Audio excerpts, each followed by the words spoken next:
Roger Waters, the leader, bass player, and how you doing, at the moment. Do you want to join us, or you still working on it? I'll think about that. Okay. Me too. Yeah. Okay. How did you get the name Pink Floyd?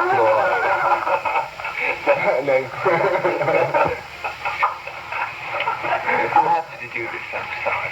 Well, we refuse to answer that question. We went through a very, very big scene yesterday with another interviewer. She wanted to know how we got our name. And we refused to tell her as well. And we're not going to tell you. It's not interesting. Boring. It's very boring. I mean, the story itself is boring, and the idea of telling you the story is so boring that I could well fall asleep. I was saying to you that all interviewers ask the same questions.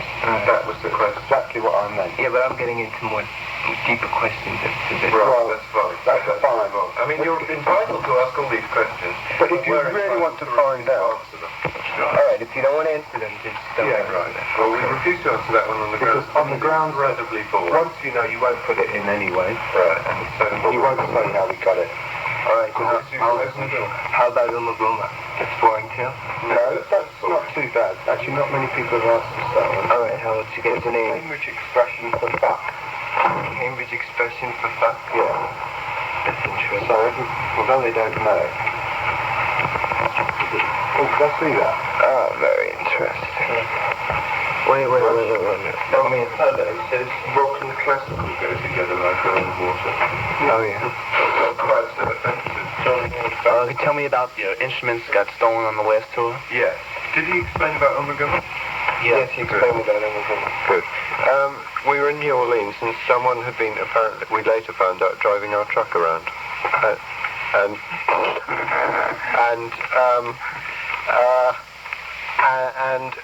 Someone took away our whole truck in a fit of pique, and with everything inside it.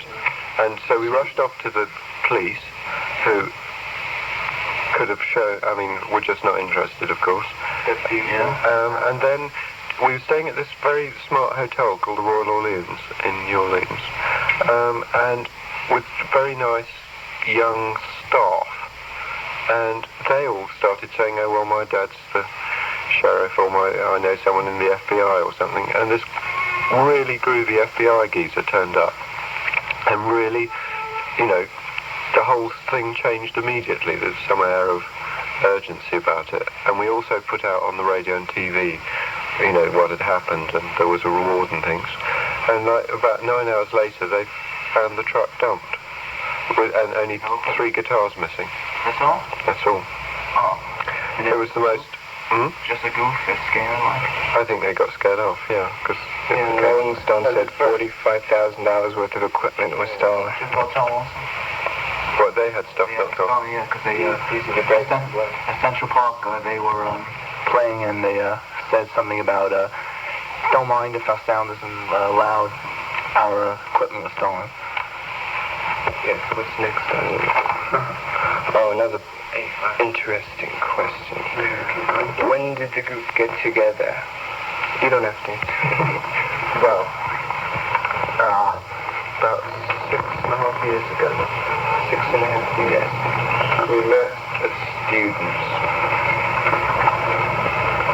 We met as students. And that was how we met. Right. Let me see. Architect. Yes. Okay, now let's Roger one. You and my Roger. Oh, let me see. Why did Sid Barrett leave the group? He went mad. He went mad? Mm-hmm. Do you think anyone else in the group is going to go mad? I suppose it is. Do I think what? Do you think anyone else in the group is going to go mad? Good one. Very good one. No, I don't. Oh, thank you. How would you characterize your music in your own terms? Because it's hard to classify, you know, your type of music, you know. I wouldn't. You would. But if you would, what would you say it's close to? I wouldn't classify it at all. Okay.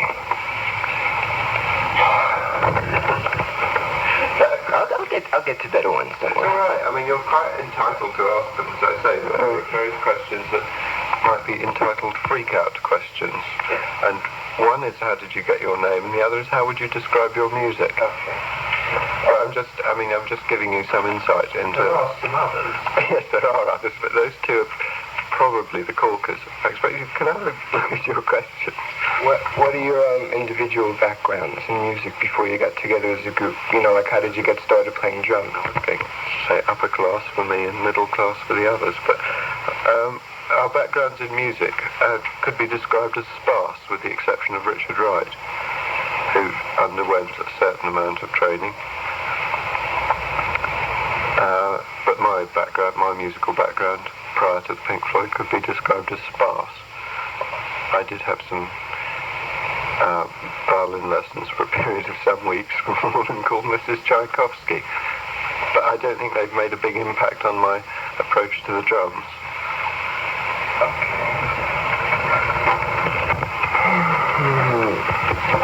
Could you tell me like some of your favorite groups, like? I'm afraid I couldn't do that because I'm not sure anymore who my favourite groups are, because they change all the time, you know. I mean, every now and then there's an album that comes out and I think, what a gas. Right. Could you tell me, like, do you ever like sit around and listen to your own music, like, you know? You never do? Really?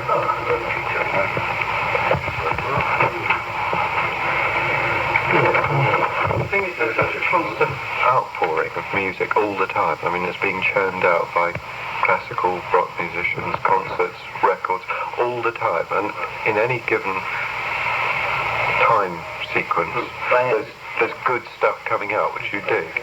And to stop the clock and say, this is what I like, it is very dangerous, you know, because... You wouldn't sit here listening to your own music just like, you know... No, put on... definitely not. Definitely not. Definitely. What's the reason for it? Nick. When did I used to know I listened when Phil was this afternoon? New York University, 14 East 7th Street. 40 East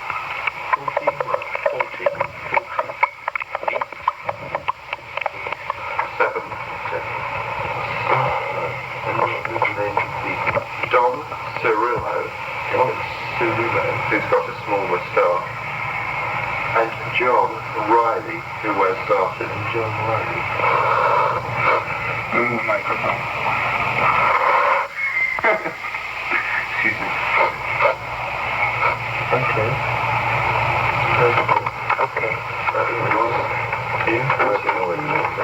What do you think about the emphasis on drugs today? I may ask it. What do you all think about drugs? I was here before. Oh. No violence. It's my turn. No, it isn't. Look, I had it before, Richard. I know you did. I gave all Richard. I gave it to you. You did. Right. In fact, somehow you managed to get it off Dave. Dave reported it to me. Spirited Away from Emergency or something. Yeah? It's incredibly interesting. Anyway. See that thing? Steve coming in and said, I need Dave urgently now. And then shut out. And then came oh, I really do. Anyway, some drugs. Bad. Bad? You think they're all bad? No. What do you think of that? Well, it depends on your head and it depends on how much you smoke and why you smoke. Yeah? Like, I guess you do, like, what would be your reason for it? What? What's your reason for it if you do? If I do smoke? Yeah, you do. Even, you don't have to say yes or no. Well, I don't. My reasons for smoking are not so I can play better music or I can write better music or generally believe that I'm getting things together. But no, there's a lot of people, especially, I think, everywhere, that believe in drugs as a kind of culture. and somehow, and it, you know, fulfills their life or whatever, and that's bad.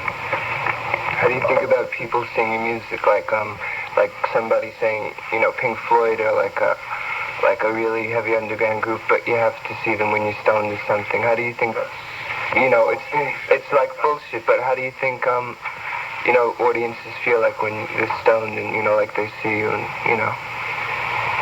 I don't think, well, I think it's, you know, that's rubbish. That you need to be stoned to see us or anybody else.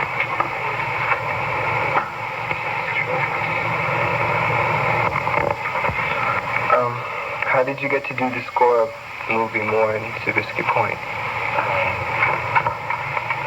They came and asked us to do it. Right, 'cause a lot of people might relate your music to the movie More, and you know it was all about drugs and things like that. They ask, why did you do the soundtrack and not another group like, let's say, someone else, you know? Well, we did it because he wanted us, Barbara Schroeder wanted us to use us. You know. Right. We didn't do it because it was about drugs. In fact, it said good things about drugs, anyway, and it said the right things. Right. I'm sure if it was saying the wrong things about drugs, we wouldn't have done it. Right. I know we would have. So can you tell me, like, how is it like a life of a rock star? Is it boring or hard or what? Like, Well, no. you know, the life of a rock musician, like. It's very better than working for a living. It is? Yeah. Boring or it's hard or like. Sometimes boring, sometimes very hard. But it's all, I mean, it all feels worthwhile, and it's all, I mean, the results and the whole sense of what you're doing.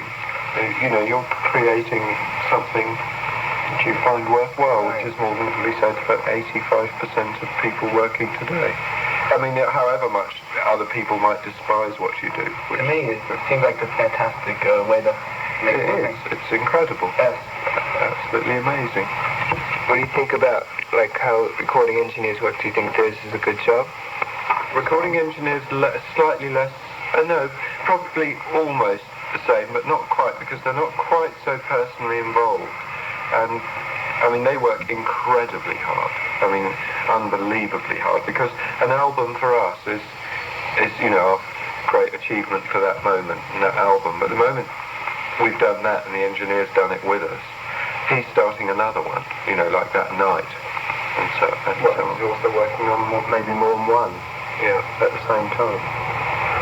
but it's a special skill, and you know, it's very useful. I mean, it depends how much work they're doing. Some engineers are literally button pushers, well, producers, you know, particularly with a new breed of producer the ones that really control the bands that they produce, you know, and do the mixing sessions without any help or advice from the group. You know, obviously there's a difference in the amount they do. That's what I'm going to be, I think. Recording. That's what you want to be? Yeah. It's a nice Well, job. it's a nice job if you want to be stuck in a airless building for about 20 hours a day. 20 hours a day? Yeah, I mean, they work very, very hard. I mean, couldn't do it. No, not Take working in that kind of volume. you know, You just never see any daylight or anything. yeah, but sometimes you get good assignments like Eddie Kramer, like he did Woodstock and he does live albums like for Mayall and Once a year, you know, once a year. Forget the idea of on location if you're going to be an engineer. Generally, most of it is in the studios, and most of it is hard work. Because you have to concentrate much harder than most of the other people. Because once you've set up the sound, you're still balancing. Like, what did you think of Woodstock and all that? Did you see the movie or go there? I like the movie. Yeah. Would you like to have been there? Playing there, you know? Don't know. Don't know. Yeah? Would have liked to be there. Take a picture. What else do I have? How did you get the idea for A Time of Cold Mother? Atom Heart Mother came from a newspaper. You mean the idea of the title, or the music? No, the idea of the music. Just through rehearsing, we built up this piece. You all had a part to do in it, like you each contributed. Yeah. We got together and created it. And then later on we added brass. Did you know at the start that you wanted brass or a chorus? Not the beginning, no.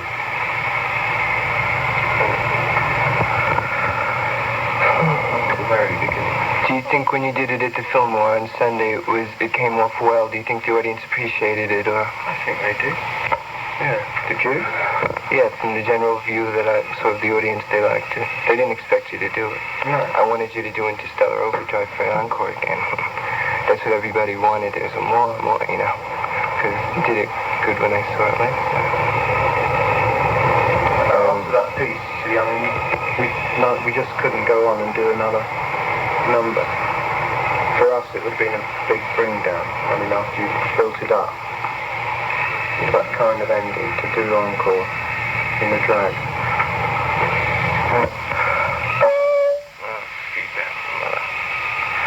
What about experimenting with new sounds like you? I think you're the first group to use quadratic sound in 4-channel stereo and an audience thing, you know, and it really sounded great, and you get really great effects, you know. David gets good effects with his guitar, and you get good effects with your organ, and you get footsteps and everything. How do you feel about these effects and the reactions to them? How do you feel, Nick? What?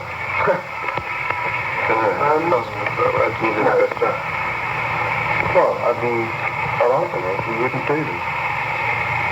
Again, it hasn't been developed to its fullest possible extent yet. We're still just learning and trying things.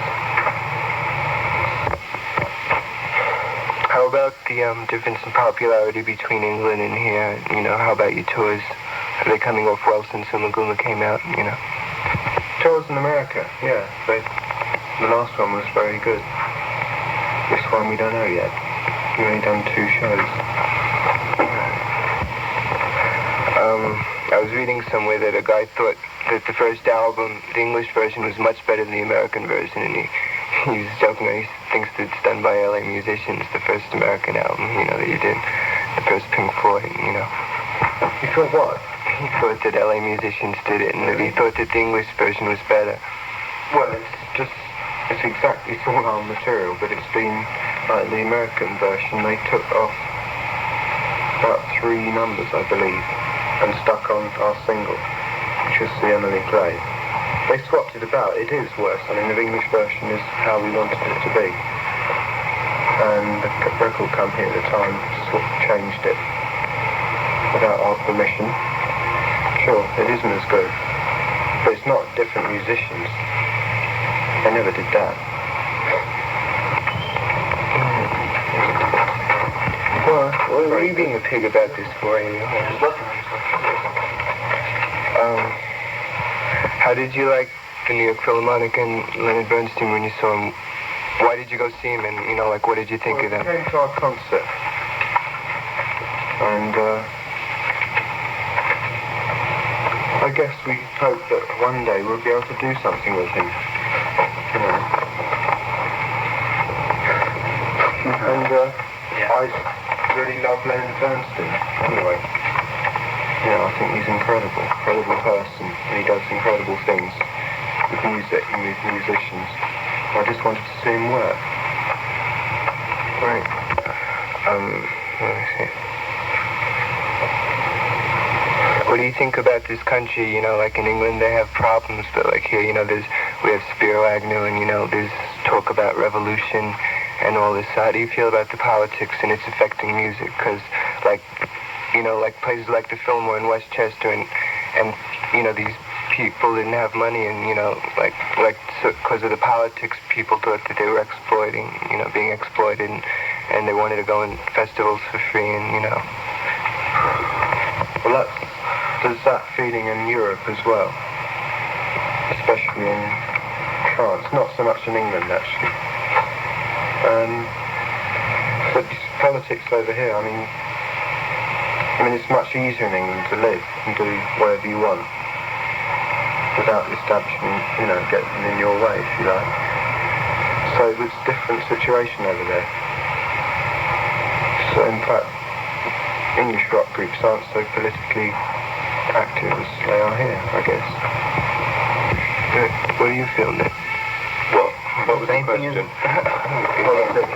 About politics and like Spiro Agnew being the schmuck that he is. Well, I haven't heard exactly what Spiro Agnew said, but I mean, What's he said now then? well, he said something. I know he said something about rock music is involved in drugs. I mean, it's probably well. Anyway, whatever it hardly matters. In England, if we had someone like that, I think in England you'd laugh at him. That's what they do here. Yeah, but they take him very seriously as well. No, they get very uptight about him. Yeah, right, but a lot of people rap at him too. Because he's... Anyway, he wouldn't be, I don't think he'd exist in England. He wouldn't exist the same way. I mean, Enoch Powell's probably the nearest thing you've got to him. Yeah, Enoch Powell, who's considered a complete freak. I mean, really. And I mean, that he does have a minority sort of group behind him, but he's considered as pretty nearly mad. And I mean, he's not as stupid as Spiro Agnew. No, he's very intelligent. He's pretty bright, so he's pretty clever, but he's still a complete, joke, really. But Spiro Agnew unfortunately isn't, because, he represents a large part of the American people who feel that they've missed out on all this, all the new deals and so on. And, I mean, you can't move backwards. The human race doesn't move backwards, so there's obviously going to be a lot of more unpleasantness and general darkness. It's very different here. I guess I'd be, feeling the revolution, etc., etc. Just like a lot of young people are over here. I mean, America's very frightening. I mean, I get pretty alarmed at the prospect of coming over to do tours here and so on. I mean, the whole scene, the whole thing, the incredible quantities of violence, and the attitude of people is frequently just amazing. People who shout and scream and drivers and the whole thing. It's really extraordinary. Do you think with all these power things going on between countries that the world's going to last much longer? Oh, it's impossible. And that's an impossible answer. I mean, all you can say, you have to believe it. Otherwise, you give up now, and you certainly don't bother going playing rock music. Possibly, there's a feeling going around amongst people like ourselves will have an influence on how the world is managed in the future. Because it's got to be, because, we're going to be the people, not necessarily in the car, but I mean, it seems to me there's a lot of hope. Right. What are the group's plans for the future, like on the next tour with other albums? Are you going to go on experimenting with sound, or, doing things, like space songs, like Astronomy Down? You're just going to, In terms of music, I don't know what we're going to do. But, I mean, we've got a lot of things to do right up till probably next summer. We're doing ballet, we're doing a new album. You're doing a ballet? When's this? In Paris. I've been asked to write a score for a 40-minute ballet. What do you feel about this change? The group's been doing, heavy type of rock music with, sound effect type things. And what is your feeling, with classical music now and ballets and orchestras getting into the group now? We won't necessarily use an orchestra. I mean, the orchestra was an experiment, and I've no doubt, I'm sure we'll do something again with an orchestra, and this will go down, as an experiment, and we'll relate to it in future things. But I don't think we're now committed to a course of action using an orchestra for all our future work or our future work over the next months. In fact, I think probably and this is a sort of complete surmise, it's not a plan that we've got, but I suspect that we'll retreat from an orchestra now and go back and find out more about what the orchestra proved that we could do, what we lost with an orchestra. We'll try and recapture between the four of us again, that sort of thing. Because obviously when you take on extra musicians and so on, you lose a certain mobility within what you can do. And I think that we might go back and look for some of that. But then again, after we've done that, we might go and try and have another go with an orchestra. Or we might... It's difficult to say, but I'm just saying it's not, it's not a sort of cut and dry thing of staying with an orchestra now. Any of you? Yeah, I'll take some of that. Should I ask you for? American Grass. What? Did you want? Did I? Yeah. What do you think? Hi, Mommy. What do you think of American Grass? I think it's good. Or it's worse? Like in England, what did they get from the Middle East? You shut it off if you want. Yeah, generally you want to talk about drugs. Yeah. And it's the board that read about drugs and articles. But I mean, I think American Grass is very nice. Yeah? Some of it. It comes from Mexico and fool around, Come see some of it's pretty deep. So I'll need to ask you a question. What is the theme behind some of your songs, like in Astronomy, Damini, for instance? It's really hard to decipher the words, You're on stage, and what's it about? It's about planets or what? Yeah, I mean, it's science fiction, cosmic, I think, right. What are some of the words It's song anyway, so... what are some of the words to this song? Like how it's a fantasy, I mean, it's a fantasy, yeah.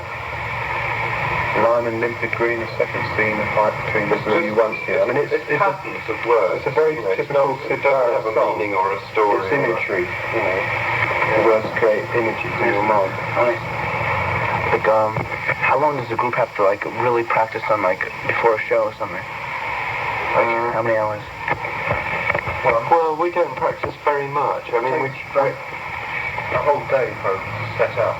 That's it? I mean, the old material, you completely haven't played it for a couple of weeks or days? Some of the things we've been playing for 2 years. Yeah, right. So there's no problem. The other things, as long as we know all we have to practice, all we have to know is the basic structure of the piece, how long, whether there's a chorus after a verse or a set, decide the sort of way we're going to do it. And then it's up to us to play it. To the audience, which is not a matter of rehearsal. Right. How long does it take? Let's say you just write a song just to get it together, like Interstellar Overdrive or something like that. As the next thing. But I mean, Interstellar Overdrive was written one day and performed the next. Really? It was sometimes we learned songs on stage at Paris Gardens, didn't we? Yeah. I mean, right at the beginning, we didn't rehearse. We just went on stage. We rehearsed, but we didn't rehearse numbers. We just played. We just played. In fact, if you like, we were jamming at that point. Yeah. Because we went on stage not knowing what we were going to do. And someone would start a piece with an idea, like it might be a... you might not come in at the same time, they'll go... or someone starts and you all come in when you suss it out. That was the usual way. How our top eight started, just one geezer went up to the microphone and went... and everyone picked up on it and put the other things in it, and then the drums picked up, and then people, that was more or less it, wasn't it? Yeah. And Interstellar, Sid played the theme, right, once through. We heard it, came in, very simple, and then that was it. It just went on from there. Is it over? Yeah, what about Careful with That Axe, Eugene? What's the theme behind that besides, murder? What's the theme? Like Roger said on stage, this is a song about murder. No, that's the title about murder. Possibly, there's a title about murder, and It's a very frantic, it's easy in some ways. It's a no-ending piece, if you like. I mean, it starts from nothing and ends at nothing. And it goes through a lot of sort of maybe violence. What about when In the middle. What about when it builds up in the middle and then he screams? It's not a huge message to the world, I think, you know. The song, the lyrics, the title of the song, I mean, totally. We often pick titles, you know, which have nothing really to do with the songs, but just like our name. They're ways of It's marking. just a way of marking it and saying, you know, putting it into capital. And we could have called all our songs number 1, 2, 3, and so on. Except words are interesting. And they create, you know, like Careful That Axe, it's a nice sort of image.